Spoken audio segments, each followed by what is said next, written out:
자, 하나만 비교해 볼까요? 제발 부탁하건데 3월달이 딱 개학을 하잖아요. 학생들이 그럽니다. 선생님 수업이 너무 졸려서 잠이 너무 쏟아져요. 지금 미안한데 놀 때가 아니에요. 놀지 마시고.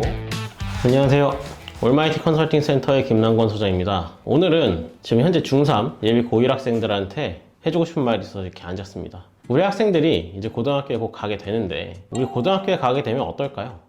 마냥 즐겁고 재밌을까요? 아마 이제 제2의 지옥문이 열리는 겁니다. 가면 해야 될 게 굉장히 많아요. 근데 제가 오늘은 공부를 어떻게 대해야 하는지에 대해서 말씀을 좀 드리려고 해요. 지금 이 영상을 보는 사람들 중에 평균 90점 넘는 학생들 굉장히 많을 거예요. 근데 이 친구들 중에서 70% 정도 되는 학생들이 고등학교에 가면 평균 90점을 절대 받지 못합니다. 평균이 한 70점대, 80점대, 60점대, 50점대까지도 다양하게 분포하게 돼요.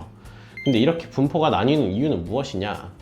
우리가 고등학교를 가기 전 중학교 때 공부를 어느 정도 강도로 해봤느냐가 일단 첫 번째로 가장 중요해요. 근데 평균 90점이 넘는 학생들 중에 대부분은 시험을 약 2주 정도 준비하거나 많이 준비하는 학생이 한 달 정도 준비하는데, 고등학교에 가게 되면 실제로 시험 범위가 굉장히 많이 늘어납니다. 그러면 선생님 어떻게 공부를 해야 합니까? 고등학교 때는 고등학교에 가면은요, 일단 계속 시험 기간이라고 생각하셔야 합니다. 3월 달에 개학을 하자마자 중간고사 준비를 해야 돼요.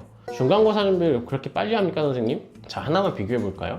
중학교 영어 시험 범위 일반적으로 본문 2단원 정도 들어갑니다. 많이 들어가는 학교가 본문 3단원, 조금 더 이제 많이 하는 학교들은 본문 2단원에 뭐 외부 지문 프린트를 한 2개씩 주는 학교들이 있는데, 자, 중학교 본문과 고등학교 본문 비교해 볼까요? 일반적으로 중학교 본문 길이는 평균적으로 25문장입니다. 그럼 중3 거에 가면 많으면 한 35문장까지 늘어나요. 고등학교 1학년 거 평균적으로 보면은요, 적은 지문이 보통 45문장, 일반적으로 55문장, 많은 본문은 65문장까지 갑니다. 근데 문장 수만 해도 이렇게 차이가 나는데, 문장의 길이도 고등학교에 가면 1.5배로 늘어납니다.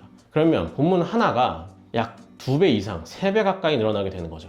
그러면 중학교 때 시험 범위였던 본문 2개가 고등학교에서는 본문 하나 분량이 되기 시작합니다. 근데 고등학교에서는 본문을 보통 3개 또는 2개 정도가 들어가고요. 본문 2개인 경우에는 모의고사가 2세트 정도, 또는 부교재를 쓰는 학교들은 부교재 플러스가 되는 거고요. 아닌 경우에는 이제 그냥 모의고사까지 딱 해서 끝나는 건데, 자, 이미 말로만 들어도 양이 어마어마하죠.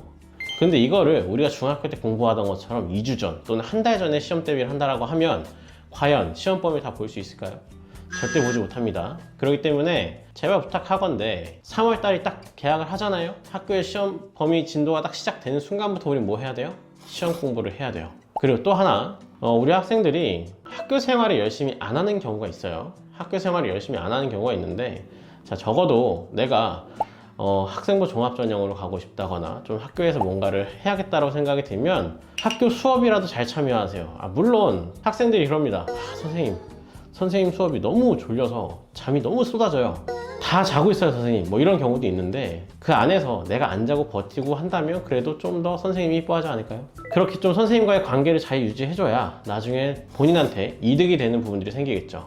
그래서 제가 오늘 말씀드리고 싶은 부분 중에 가장 중요한 첫 번째는 일단 뭘까요? 항상 시험 공부를 하고 있어야 한다라는 거예요. 그리고 두 번째는 선행학습에 대한 얘기 좀 할 건데요. 학생마다 선행학습을 했을 때 받아들이는 속도도 다르고요. 실제로 하고 있는 양도 다 달라요. 근데 우리 학생들이 어떤 경우가 있냐면, 선생님, 저희 반에 어떤 친구는 벌써 수학을 미적분을 하고 있는데 전 아직 고등학교 1학년 것도 못했어요. 어떡하죠? 뭐 이런 걱정들을 하는데, 자, 선행학습 많이 한다고 무조건적으로 좋은 게 아닙니다. 그런 걸로 불안해하지 마시고요. 지금 현행에서 하고 있는 것들을 중심적으로 하되, 만약 선행학습이 안 됐던 친구들은 한 학기 선행을 제대로 하겠다라는 마음으로 선행학습을 하시면 좋고요. 선행학습은 어떻게 하느냐, 예를 들어 수학을 말씀드려보면 기본 개념수 하나를 가지고 제발 부탁인데 꼼꼼하게 읽으세요. 내용을 읽고 예습한 다음에 강의를 듣거나 아니면 문제를 풀어야지, 그냥 단순하게 문제 푸는 방법에 대한 강의를 듣고 그냥 문제를 또 주구장창 풀면 절대 선행학습을 한 효과가 나타나지 않습니다. 선행학습을 했을 때 내가 그 개념을 설명할 수 없으면 그거는 제대로 한 게 아니에요. 그러니까 부탁하건대 개념서를 제대로 읽고 설명하는 연습 꼭 하셔야 하고요. 그게 된다면 선행학습 크게 걱정 안 하셔도 됩니다. 그리고 국어 뭐부터 해야 될지 모른다라고 하는 학생들이 많은데, EBS에 보면 윤혜정의 개념의 나비 효과라는 아주 좋은 강의가 있어요. 그 강의부터 시작하셔도 좋고요. 난 이것도 못하겠고 저것도 못하겠다, 아무것도 모르겠어요 선생님 한다면 학교에서 교과서를 어떤 걸 쓰는지 먼저 파악하신 다음에 그 교과서에 나와 있는 작품들을 자습서를 통해서 공부하거나 아니면 유튜브에 그 작품을 검색해보면 요새는 분석해 놓은 강의들이 굉장히 많습니다. 그 강의들 활용하셔서 국어 교과서를 먼저 공부해 놓으시는 것도 아주 좋은 방법입니다. 그래서 우리 중3 학생들은 지금 미안한데 놀 때가 아니에요. 놀지 마시고 고등학교를 어떻게 대비할지를 잘 고민하셔야 되고요. 전략을 잘 짜셔야 됩니다. 지금부터 공부를 열심히 해놔야 제가 아까 말씀드렸던 3월달 딱 개학하고 나서 바로 시험 대비를 했을 때 힘듦이 없어요. 지금부터 공부하는 힘을 길러놓지 않으면 고등학교 1학년이 딱 돼서 3월달이 되었을 때 공부를 하려고 앉아 있어도 집중이 안 되거나 뭔가 문제를 풀다가 보면 또 금방 일어나게 되고 글을 읽어도 이해가 안 되는 이런 일들을 겪게 돼요.